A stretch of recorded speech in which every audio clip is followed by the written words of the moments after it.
masa COVID ini terjadi melanda secara global. Yang kelima, membuka pekerjaan misi menjangkau jiwa-jiwa, di mana Yesus sebelum menjangkau jiwa-jiwa selalu mengalami namanya goncangan. Dalam Markus pasal 4, ketika Yesus hendak menyeberang untuk menjangkau satu orang yang kerasukan yang ada di daerah Gerasa, ketika dia menyeberang dengan perahu, dia menghadapi badai yang begitu membahayakan nyawanya dan nyawa murid-muridnya, hampir menenggelamkan kapal mereka. Dan kemudian Yesus menghentikan badai tersebut. Dan ketika Yesus sampai di seberang, orang yang kerasukan itu, yang selalu sudah dipasung, tak bisa dibebaskan dengan kekuatannya karena roh jahatnya. Dan orang-orang di kota itu ketakutan, tidak ada yang berani keluar, karena ada orang yang kerasukan roh jahat ini, yang selalu tinggal di perkuburan dan selalu bikin onar dan masalah. Yesus datang khusus untuk membebaskan dan menyembuhkan orang ini. Dan ketika Yesus sampai di daerah Gerasa, dan orang yang kerasukan roh jahat ini berkata, "Mau apa engkau ada di sini?" Dan Yesus berkata, "Keluar." Dan kemudian roh jahat legion, si iblis di dalam orang yang kesurupan ini legion, berarti ribuan, meminta izin agar roh-roh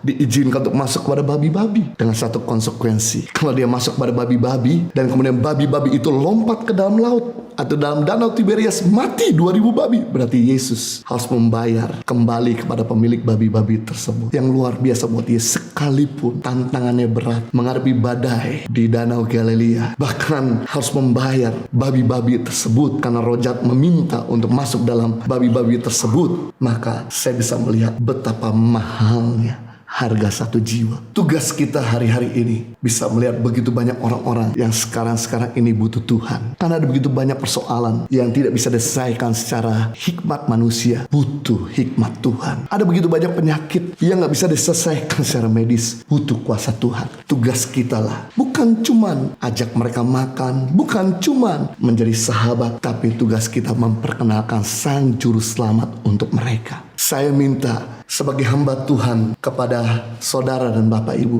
mari masukkan dalam list doa Bapak Ibu satu orang di keluargamu yang belum diselamatkan, untuk kita doakan. Karena Tuhan punya hobi menjawab doa kita. Kalau Tuhan bisa menjawab segala pergumulanmu, segala penyakitmu, bahkan segala doa-doamu, maka Tuhan yang sama juga bisa menyelamatkan mereka lewat doa-doamu. Yang kita perlu lakukan adalah mari ambil beban, mari ambil waktu untuk berdoa buat mereka. Dan ketika kita berdoa buat mereka, ada satu keberanian yang Tuhan tanamkan di dalam hati kita untuk kita samperin dan menyampaikan keselamatan, kabar baik buat mereka. Tugas kita simple sebagai seorang saksi, ceritakan bagaimana Tuhan tolong kita, ceritakan bagaimana Tuhan selamatkan kita, ceritakan bagaimana Tuhan berkati kita. Dan waktu kita menceritakan apa yang kita alami, maka yang terjadi hikmat dan kuasa Tuhan akan bekerja, sehingga orang tersebut bisa melihat Tuhan lewat hidup kita, dan orang tersebut akan datang kepada Tuhan, dan satu jiwa diselamatkan, seisi surga bersuka cita. Masa krisis membuat banyak orang datang dan terbuka kepada Sang Juru Selamat. Selamat menjadi penjangkau jiwa-jiwa. Tuhan memberkati.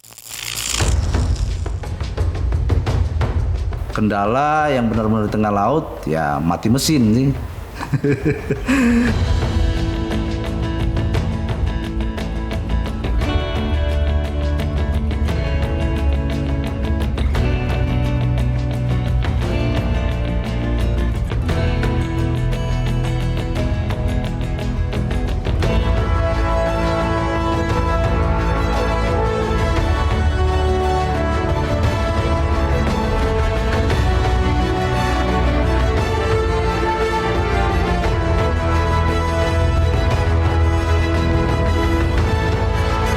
Suka duka, perjuangan guru tangan pengharapan dalam membangun pendidikan di pedalaman Indonesia.